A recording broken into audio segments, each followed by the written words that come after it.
नमस्कार, बहुत बहुत स्वागत है न्यूज 21 में आप सबका। आपके साथ मैं हूं रतिका पांडे।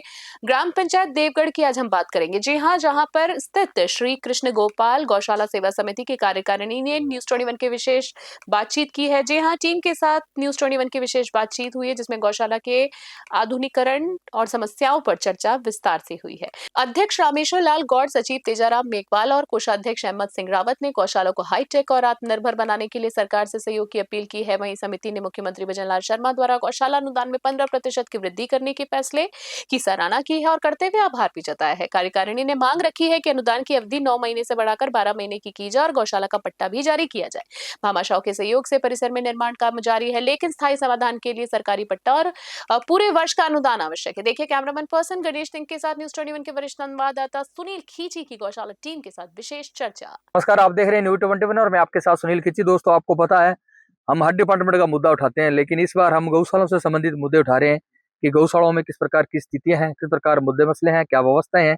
कांग्रेस सरकार में किस प्रकार गौशालाओं को विकास हुआ था और अब भजनलाल सरकार बनी है, मोदी सरकार बनी है, डबल इंजन की सरकार बनी है, ये किस प्रकार विकास कर रही है। तो आज हम श्री कृष्ण गोपाल गौशाला समिति के अंदर है देवगढ़, और आज हमारे साथ जो यहाँ के जो कोषाध्यक्ष और सचिव और अध्यक्ष और आसपास के क्षेत्र के किसान और यहाँ के जो गोपालक है, वो हमारे से लाइव तस्वीरों में न्यूज 21 चैनल के माध्यम से जुड़े हुए हैं। बात करें इस गौशाला की, 2009 के अंदर इस गौशाला की स्टार्टिंग हुई और उसके 1 साल बाद ही इसका अनुदान है वो स्टार्ट हो गया। आइए जानते हैं श्री कृष्ण गोपाल गौशाला समिति में किस प्रकार के मुद्दे मसले हैं, क्या व्यवस्थाएं हैं, क्या स्थितियां हैं, किस प्रकार समस्याएं आ रही है। और विशेष तौर से मैं दर्शकों को बताऊंगा कि जो कांग्रेस सरकार में 3 महीने का जो अनुदान स्टार्टिंग हुआ था, उसके बाद में उन्होंने उसको बढ़ा के 6 महीने का किया, फिर बढ़ा के उन्होंने 9 महीने का किया। अब भजनलाल सरकार से जो कार्यकारिणी टीम की मांग है, गौशाला राजस्थान गौशाला संघ की मांग है कि इस अनुदान को 12 महीने का अनुदान किया जाए। बिजली, लाइट, पानी की निकासी, पेयजल की व्यवस्था और जो बिजली बिल है वो सरकार वहन करे, एमएलए एमपी कोटे के दर से हो। और यहाँ 99% गौशालाएं हैं वो गोचर भूमि में है, उसका अतिक्रमण हटवा के वो जमीन गौशालाओं को हैंडओवर करे और गौशालाओं को पट्टे का प्रावधान भी करना चाहिए, ताकि सरकार की अनुदान के अलावा सरकार की एमएलए एमपी जिला प्रमुख प्रधान हर डिपार्टमेंट से कुछ गौशालाओं को मदद मिल सके, ताकि गौशालाएं आत्मनिर्भर बन सके, आर्थिक स्थिति है वो सुधर सके।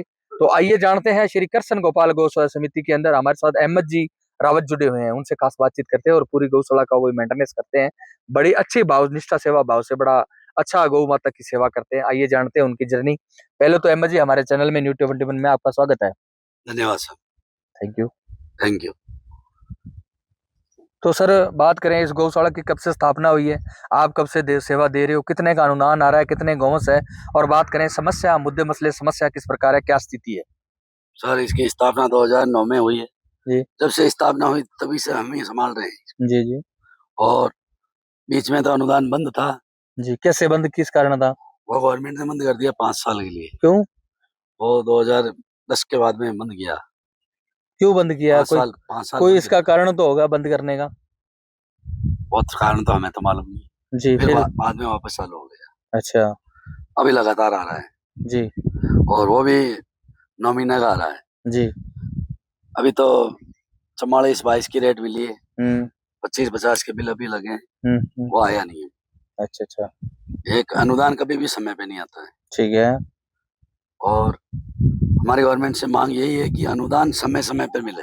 ठीक है।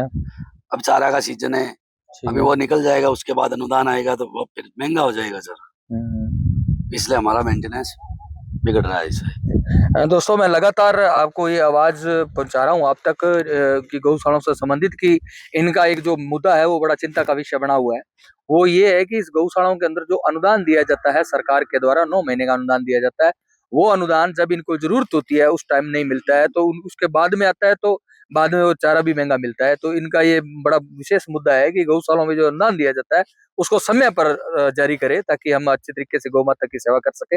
और सर, बात करें, एक मुद्दा और उठा रहा है, हमने आसपास की क्षेत्र गौशाला, आसपास की जितनी भी गौशालाएं हैं उनका हमने कवरेज किया। उनका कार्यकारिणी टीम का मांग है कि जो 99% गौशालाएं हैं वो गोचर भूमि के अंदर बनी हुई है, तो उनका जो अतिक्रमण है हो रखा है आज तक, वो उसका अतिक्रमण हटवा के वो जमीन गौशालाओं को हैंडओवर करे और गौशालाओं को पट्टे का प्रावधान करना चाहिए, ताकि अनुदान के अलावा और भी योजनाएं हैं, जैसे जिला प्रमुख प्रधान, एमएलए एमपी या जो भी पॉलिटिक्स लोग हैं, जो भी डिपार्टमेंट है, उनसे 2 रुपए आए, पैसा आए, अगर थोड़ा थोड़ा करके थोड़ा फंड दिया जाए तो गौशालाएं आर्थिक स्थिति से जुल सकती है, आगे बढ़ सकती है।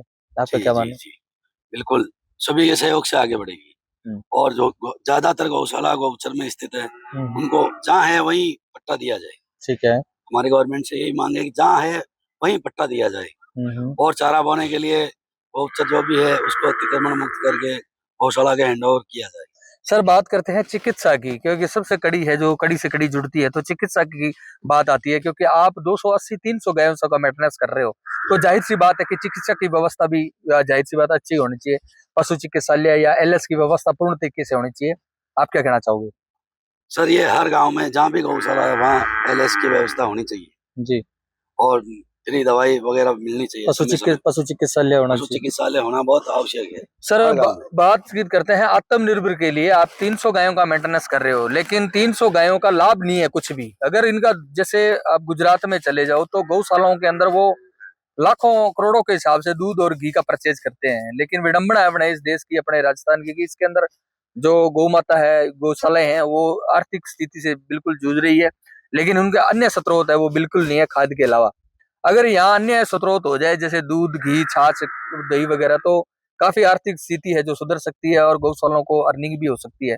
इसके लिए सरकार, जैसे आपके पास गोबर है तो गोबर गैस के प्लांट दे, केंचुआ खाद के प्लांट दे, प्रजनन क्षमता को बढ़ावा दिया जाए, नस्ल सुधार पे ध्यान दिया जाए और अच्छे नस्ल की बच्चियां तैयार कीजिए, अच्छे नस्ल के सांड तैयार किए जाए, तो गौशालाओं में दूध और घी का परचेज हो सकता है, तो और गौशालाओं में अच्छी आवक भी हो सकती है। आपका क्या मानना है? जी जी, और दूध के लिए नस्ल अच्छी नहीं है हमारे पास जी। स्वदेशी नस्ल है, उसके दूध निकलता नहीं है। कोई गिर थार पार करे वो ऐसा कोई सांड मिले तो हम लेने के लिए तैयार है। गवर्नमेंट इसकी व्यवस्था करवाए। सर ये अध्यक्ष साहब है शायद, जिनसे भी जुड़ते हैं, खास बातचीत करते हैं। कब से इस गौशाला का गठन हुआ है? अहमद सिंह जी रावत है, कब से सेवा दे रहे हैं? समय समय पर क्या डाला जाता है, यहाँ क्या क्या सामग्री डाली जाती है, किस प्रकार सेवा की जाती है? और इसमें बात करें कमियों की, जाहिर सी बात है हर डिपार्टमेंट में कुछ ना कुछ कमियां या कुछ मुद्दे मसले समस्याएं होती है, तो इस श्री कृष्ण गोपाल गौ सेवा समिति में किस प्रकार की स्थितियां हैं? सेवा सही करे, सब करे, चारा फारा की सेवा तो कर दिया ही, सब सेवा करे। अच्छा, समस्या क्या आ रही है? बिजली, लाइट, पानी, पेयजल? बिजली तो है ही है, पानी है ही। थे क्या करना चाहो जी? तो पी नहीं गया। और अहमद सिंह जी से मैं वापस जुड़ता हूँ। सर बात करें, आजकल देखा जाता है, जाहिर सी बात है कि गौशालाएं चलती है, लेकिन बहुत ज्यादा मुसीबतों का सामना करके गौशालाएं चलती है, और इस गौशालों में कितने गौवंश है। और बात करें प्रधानमंत्री जैसे मोदी साहब है, वो भी बोल रहे हैं कि इनके जो प्रोडक्ट है, जो जैविक प्रोडक्ट है, जैसे खाद वगैरह है, वो भी परचेज की जाए। जी वो तो तकनीकी ज्ञान नहीं है इतना। तो सब मांग तो है। हाँ जी, मांग जरूर हमारी मांग है।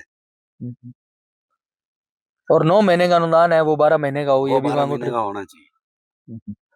आप देख रहे थे न्यूज़ 21 और मैं रेट भी बढ़नी चाहिए। जी जी, छोटी गाय का 50 और बड़ी का 100 रुपए रेट भी बढ़नी चाहिए। अनुदान की 50 रुपए में मिलता क्या है? कुछ भी नहीं होने वाला।